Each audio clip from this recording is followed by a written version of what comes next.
Hello students, good morning. Students, I hope you will be safe and secure at your home. Students, आज आपका topic है Coulomb's law from Gauss's theorem. Coulomb's law के लिए हम जो है Gauss's theorem से प्रूव करेंगे। तो आइए इसको हम जो है टॉपिक स्टार्ट करते हैं। इसमें आप फिगर में देख सकते हैं कह रहे एक आइसोलेटेड पॉइंट है जिस पर चार्ज हमने क्यू लिया है। पॉइंट ओ ये आइसोलेटेड पॉइंट है, इस पर प्लस क्यू जो चार्ज है, चार्ज इस पर जो है चार्ज है।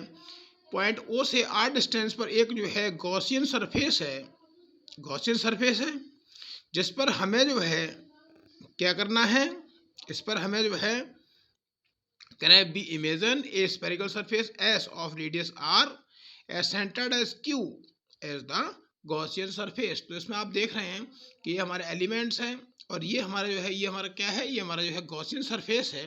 तो यहाँ पर जो है सिमेट्री के अकॉर्डिंग हम कह सकते हैं कि ds और E दोनों क्या होंगे, रेडियली आउटवार्ड होंगे। कहने का मतलब यह है कि इनके बीच में जो एंगल जो हो जाएगा वो आपका जो है 0 डिग्री हो जाएगा। तो यहाँ पे हम जो है डी फाई ऑफ ई निकालेंगे। D phi of E is equal to vector E dot vector D S. जब ये यहाँ से हटाएंगे तो ई डी एस क्या हो जाएगा, कॉस थीटा हो जाएगा।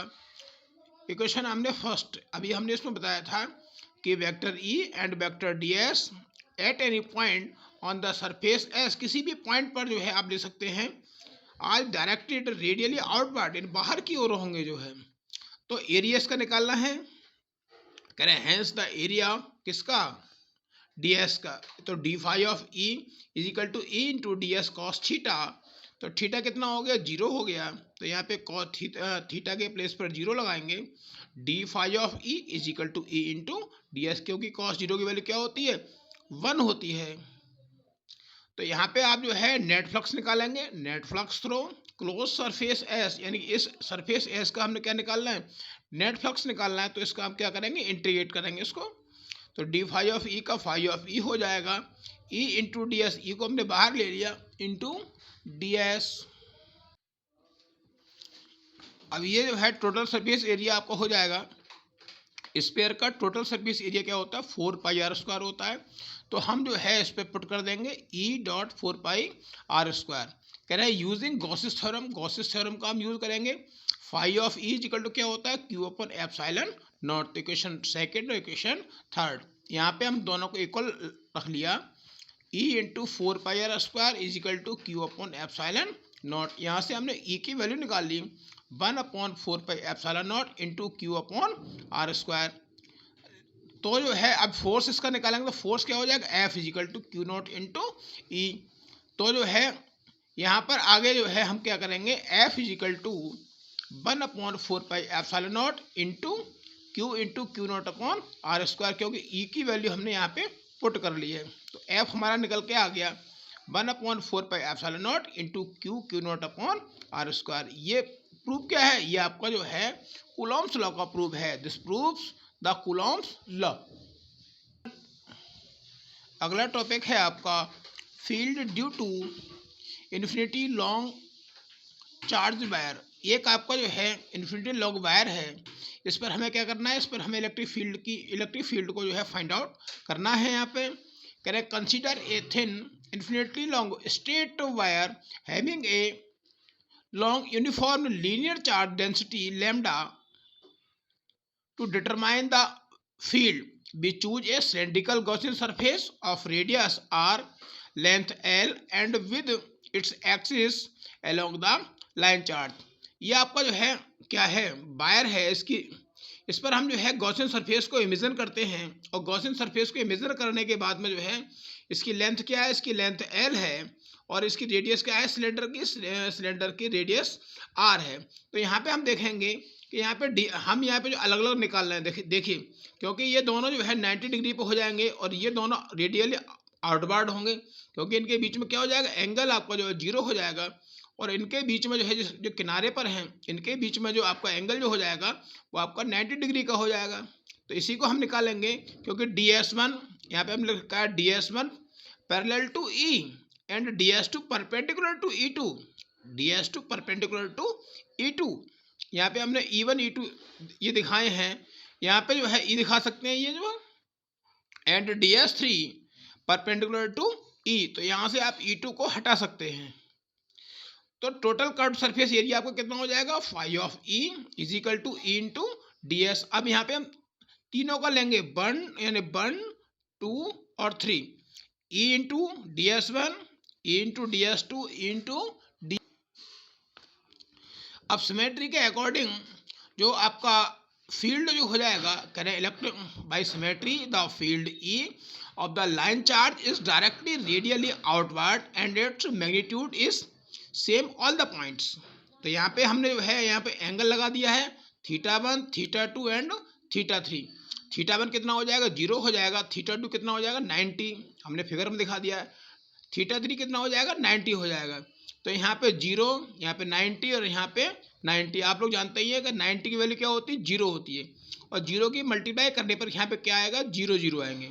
तो यहाँ पे क्या आएगा, E इंटू DS1 आएगा, और इसको DS1 को जो है E को हमने बाहर निकाल लिया, DS1 को हम इंटीग्रेट करेंगे, क्या हो जाएगा, area of the curve surface. Curve surface किसका, सिलेंडर का। तो यहाँ पे कितना हो जाएगा 2πRL। तो phi of E is equal to E into 2πRL। इसको इक्वेशन हमने फर्स्ट जो है मान। अब ये जो है charge enclose by the Gaussian surface, Q क्या हो जाएगा, लैम्डा इंटू एल। और यहाँ पे हमने क्या किया है, गॉसियस थ्योरम को फिर यूज किया है, phi of E is equal to Q upon epsilon naught. तो ये इक्वेशन आपकी सेकंड हो गई। इक्वेशन फर्स्ट एंड सेकंड से क्या कर सकते हैं, E into 2πRL is equal to Q upon epsilon naught. L से एल कैंसिल हो जाएगा, E की वैल्यू निकाल सकते हैं हम यहाँ से 1/2π epsilon naught into lambda upon R। तो यहाँ पे आप देख सकते हैं कि ये आपका कांस्टेंट हो जाएगा, E डायरेक्टली प्रोपोर्शनल जो हो जाएगा 1/R के हो जाएगा। कहने का मतलब ये है, thus the electric field of a line charge is inversely proportional to the distance from the line charge, यानी इनवर्सली प्रोपोर्शनल हो जाएगा किसके, लाइन चार्ज के। अब स्टूडेंट्स अगला टॉपिक आपका है electric field due to a uniformly charge infinite plane sheet. ये एक प्लेन शीट है, इस पर हमें जो है इसके सेंटर से r डिस्टेंस पर, यानी कि हमने इसको जो है सिलेंड्रिकल जो है हमने क्या लिया है, यहाँ पे हमने जो है cylindrical surface cross section area लिया है। यहाँ से हमने जो है इससे r डिस्टेंस पॉइंट P पर हमें क्या करना है, इलेक्ट्रिक फील्ड को फाइंड आउट करना है। तो ये आप देख रहे हैं, इस पर क्या है, इस पर आपका पॉजिटिव चार्ज है, यानी प्लेन शीट, और इसकी चार्ज डेंसिटी आपकी जो है सिग्मा है। अब इसमें हमने जो है सिलेंड्रिकल इसको माना है, तो यहाँ से जो है आप देख रहे हैं r डिस्टेंस पर इधर भी पॉइंट P, इसकी इंटेंसिटी बाहर की ओर है, और ये जो है पॉइंट P पर हमें इस पर जो है इलेक्ट्रिक फील्ड की इंटेंसिटी को फाइंड आउट करना है। और ये क्या है हमारा, ये दोनों जो है क्रॉस सेक्शनल एरिया है। क्रॉस सेक्शनल एरिया को हमने यहाँ पर जो है A से रिप्रेजेंट किया है। Can consider a thin infinite plane sheet of charge with uniform surface charge density sigma to calculate its electric field at a point P at a distance R from it। We choose cylindrical surface cross sectional area A and length 2R with perpendicular to the sheet। ये हमने यहाँ पे जो है सब आपको define कर दिया है। अब आपको फ्लक्स निकालना है, कहना phi of E is equal to, क्योंकि 2 है इसके जो है 2 सिरे हैं इसके, तो E इंटू ए प्लस E इंटू ए, 1 और 1 कितना हो गया, 2 हो गया, 2EA। ये क्वेश्चन फर्स्ट हो गई। कह रहे हैं charge enclosed by the Gaussian surface